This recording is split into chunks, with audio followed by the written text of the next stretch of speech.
So the second time I met Dexter, that was, I think, in Prague. We did a 2013, yes, EFL Prague show. That was my first open professional show. And then he was telling me, you need to go to the States, bro. They're gonna love you. They're gonna love you. So so when he said that, and like I always looked up to him when he won the Olympia, I decided to go with bodybuilding because I knew, okay, if this man can win the Olympia, he's not the biggest of those guys, and he can win the Olympia, got the best physique, then I can probably do it too. So it motivated me to, to continue with bodybuilding. You understand? Listen, if I don't see my chances, I don't go for it, man. I have to see at least a little bit chances in it, before I throw myself in it. Yeah.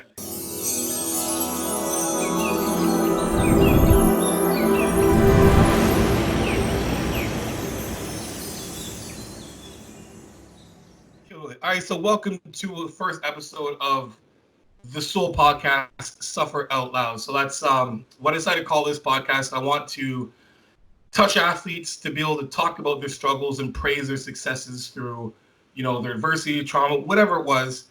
I want to make this open and, for us to be vulnerable, talk, shoot the breeze, just, get people motivated. So without further ado, I have the best, in my opinion, the best bodybuilder on this planet.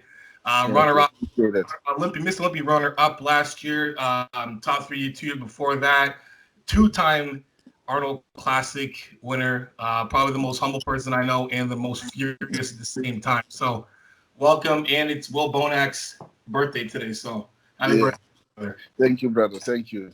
Yeah, good to have you on. I appreciate it, man. Thank you for having me. Yeah. So how's things going for you right now with the pandemic? How you're in Amsterdam or Ghana right now? No, at this moment I'm in Amsterdam. Okay. Yeah, so we got back like 3 weeks ago. Okay. We were stuck there for like 6 weeks, when we couldn't get away. My parents ran through the medication, so we had to get back, but we couldn't fly because everything was on lockdown. Yeah. So as soon as they lifted up the lockdown, they sent some flights like from the Belgium government of Belgium embassy.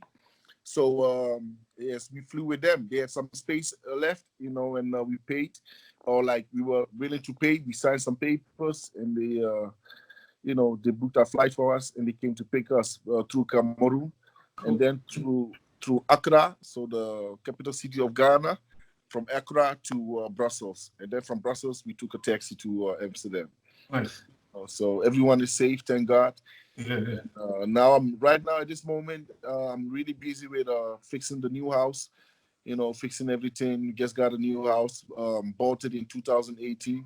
Nice. But they had to build it, so now everything is finished. The guys are inside putting down the floors, so there's a lot of job to do. You're busy. Yeah, so I see. Okay, so I see your gym. Your gym's in Ghana, right?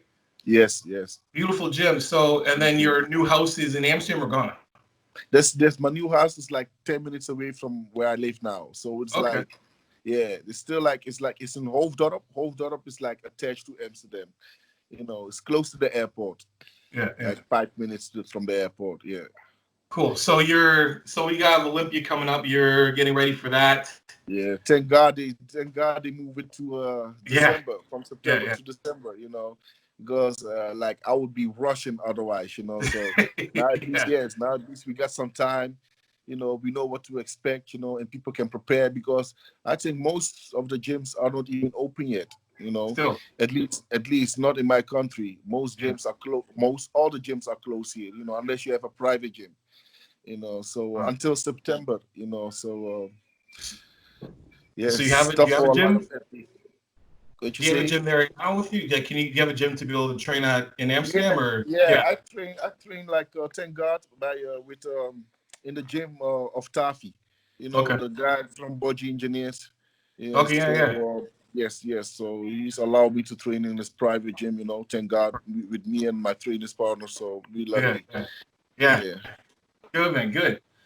So let's talk. Let's go back. Let's move back a bit, because you're right now. I would say you're the top of the food chain in the bodybuilding industry. You've had I remember hearing about your journey coming up. Tell us about like your journey coming up. people might not know you before. Like everybody, like I like saying this, but most people don't see. They see you now. They see you successful. They see you, with the contracts, winning, with all the best things up there, with just chumming it with the best of the best. No one sees all the years before that of you working your butt off to get there. Yeah.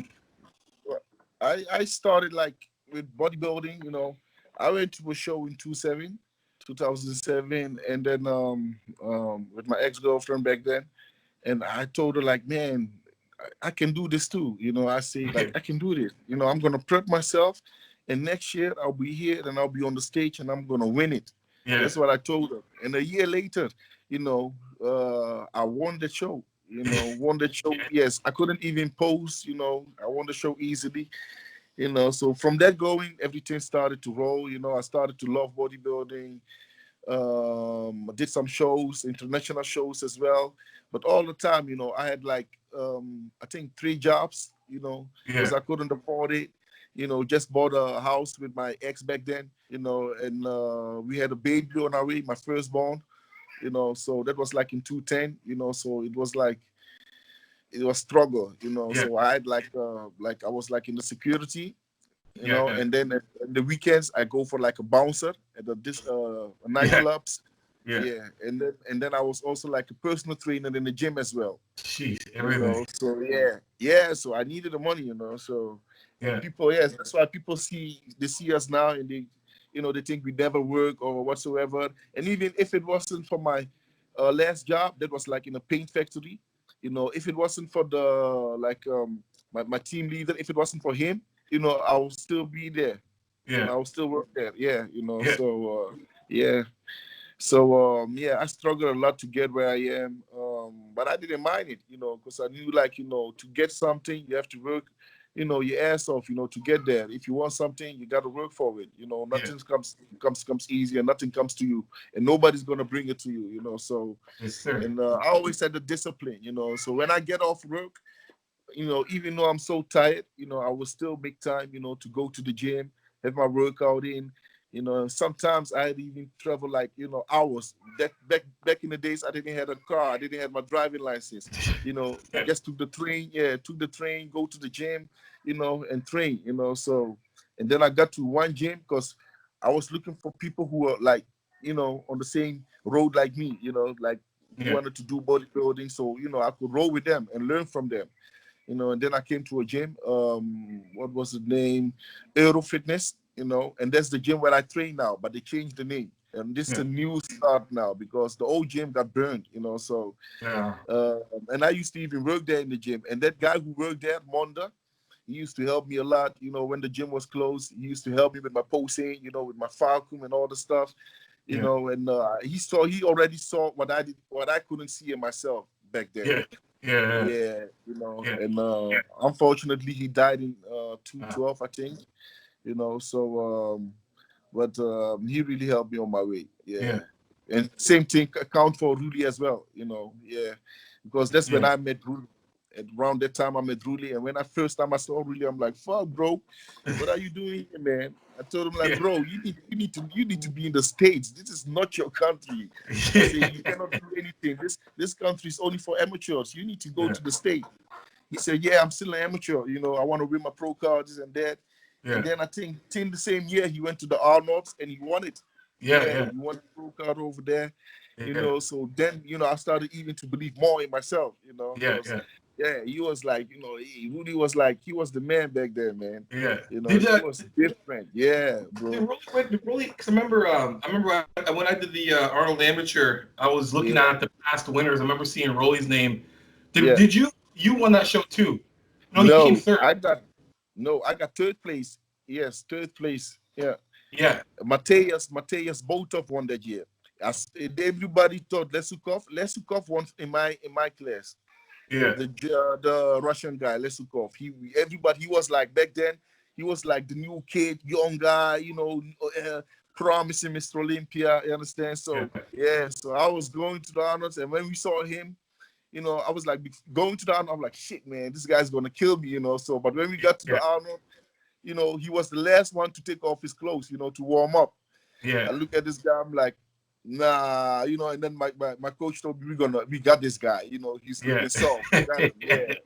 But still they didn't give it to us, Instead they didn't give us even the second place, but it's cool. It made me work harder. Understand? It made me work harder. And even by that time I already had my pro card. I just didn't claim it, So after that I claimed my pro card, start doing the 212 shows, and then I got a sponsor with USN. And then I stopped my job, and then everything so that I could fully 100% put everything into bodybuilding, A friend once told me, he told me like, William, why don't you just quit your job? And I told him, what you mean? Quit my job? Who's gonna feed me? Who's gonna feed my family? You understand? He said, yeah, but then you can go 100% for your sport. I understand what he was saying now, but that time I was like, is this guy kidding me?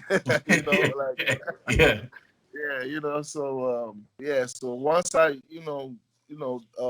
left my job, and went forward 100%, everything started to blow, man. I started to grow, and to become what I am now. So I was watching a couple of interviews, and you said something that hit me because I've said it because I've caught myself saying it a lot. And you're like, I'm used to a hard life. You said that you're used to it. And you just got through telling I don't know better. Yeah. I don't know better, bro. Yeah. If it wasn't a hard, tough life for me, I wouldn't got at this position where I am now. And so I need sometimes those toughness. I need it. If it gets too easy for me, I will get laid back. You understand? My discipline will be less. You understand? So I need it. Yeah. So let me ask you a question. So I remember hearing a story in 2014, but I want you to open if you want, but tell me. So you have your pro card now. You claimed your pro card. You're in your head, maybe in your head, like things are going to change. What was the hardest? What was one of your hardest times through that process? Like you got your pro card from your pro card until today. What was the hardest part of that journey? Of that journey, like on stage wise? Just I mean, stage is that's obvious. Like you're gonna go through that, you know what I mean? But like, I mean, going with the journey to the stage, you know what I mean? Like a lot of people agree that you were not looked at like you should have a while ago. Like you should have already been where you're at prior to this. Yes. So take that in life. They put me through a lot of stuff, a lot of tests, a lot of shows. So, but like I said, all this stuff, and I was like this close of quitting. You understand? Because I was like, these people don't like me. You understand? Quitting. Like I'm like, yeah, I was like, these people don't like me. You understand? They don't. You understand? I'm talking about the judges. I'm like, they don't like me. I didn't place. I knew some guys, never should have beat me. Back then, and they beat me easily. So I was like, is something wrong with me? What was wrong? You understand? So. And back then, I was asking my coach the same thing. He was like, this, you just have to pay your dues. Understand? So I did. So each time I came back, but then I was like, man, I'm fooling myself. I'm wasting and spending so much money, on shows, and I don't even get to the top 3. You understand what I mean? So I was like me, I'm a family man, and my family goes above anything, So I was like this close of quitting, and then I started placing better. I qualified for the Olympia the same year, the 214. Qualified for the Olympia, got second in Tampa. But at the Olympia game, bump, I got another slap in my face. You understand? Because I was one of the last on stage. So everybody say, yeah, I'm happy. Because I made it to the Olympia. I'm like, yeah, but I want to be like when you get to the Olympia, like Hadi, for example. He came his first Olympia, he got 3rd place. Understand? I could only dream of such a thing, achievement. So it was tough, but like I said, that makes me work harder, So I went back, trained my ass off, and came back the year after, placed 8, went back to the gym again, did my homework, came back, placed 5th, So each time I was like moving forward, So that was like giving me the motivation, and the courage, to move on, to not give up. You understand? Because I knew like, okay, now this finally starting to see my potential. You understand? Yeah, I knew I had it in me, because even a lot of pros were telling me, back then when I was even an amateur, you know, you have to keep going on. You understand this and that. So even the first time I met Dexter, no, the second time, you know, the first time was in 2011. So the second time I met Dexter, that was, I think, in Prague. You know, we did a 2013, yes, EFL Prague show. That was my first open professional show. You know, and then he was telling me, you need to go to the States, bro. They're gonna love you. You know, they're gonna love you. You know, so so when he said that, and like I always looked up to him when he won the Olympia, you know, I decided to go with bodybuilding because I knew, okay, you know, if this man can win the Olympia, he's not the biggest of those guys, and he can win the Olympia at the best physique, then I can probably do it too. So it motivated me to, you know, to continue with bodybuilding. You understand? Listen, if I don't see my chances, I don't go for it, man. I have to see at least a little bit chances in it, you know, before I throw myself in it. Thank you guys for watching part 1. Stay tuned for part 2. So in the meantime, make sure you subscribe to the channel, hit that like button and the notification button so when part 2 comes out, you're the first ones to get it. Thanks, guys. In the meantime, keep dream chasing. Peace.